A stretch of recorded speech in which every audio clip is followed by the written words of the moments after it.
আগুনে পুড়ে যাচ্ছে ইসরায়েলের মধ্যাঞ্চল। গাজায় যখন আগ্রাসনের সব সীমা ছাড়িয়ে যাচ্ছে ইসরায়েল, ঠিক তখনই মধ্যপ্রাচ্যের কসাই বেনিয়ামিন নেতানিয়াহুর দেশ থেকে ভেসে এলো আর্তনাদ। ভয়াবহ দাবানল ছড়িয়ে পড়েছে দেশটিতে। আগুনে পুড়ে খাক হয়ে যাচ্ছে প্রান্তরের পর প্রান্তর। আগুনের তীব্রতা আর বাতাস এতটাই ভয়ঙ্কর হয়ে উঠেছে যে নিমিষেই বেশ কয়েকটি শহরে ছড়িয়ে পড়েছে দাবানল। এরই মধ্যে শহরের বাসিন্দাদের নিরাপদ দূরত্বে সরিয়ে নেওয়া হয়েছে। আগুনের তীব্রতায় সড়কে বন্ধ আছে যান চলাচল। রেল লাইনের কাছে আগুন ছড়িয়ে পড়ায় বন্ধ আছে ট্রেন চলাচল। এমন পরিস্থিতিতে অ্যাডহক কমান্ড সেন্টারের জরুরি বৈঠকে অংশ নিয়েছেন ইসরায়েলের প্রধানমন্ত্রী বেনিয়ামিন নেতানিয়াহু। গণমাধ্যমগুলোতে বলা হয়েছে, মধ্য ইসরায়েলের মোসাব তারুমের কাছেই প্রথম আগুনের সূত্রপাত।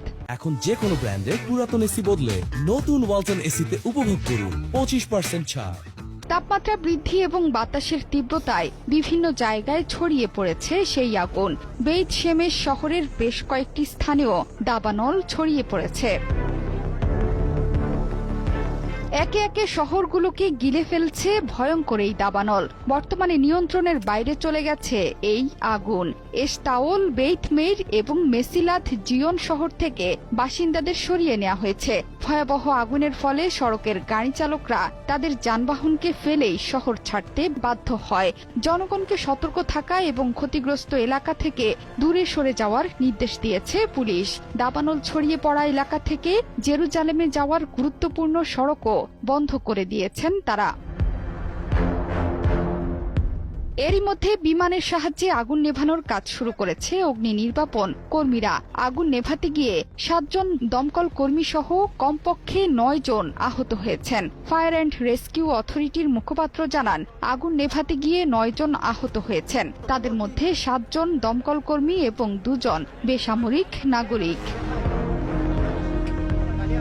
দাবানলের স্থান থেকে জেরুজালেম প্রায় 25 কিলোমিটার দূরে। এরপরও জেরুজালেমের আকাশ ধোঁয়ায় আচ্ছন্ন।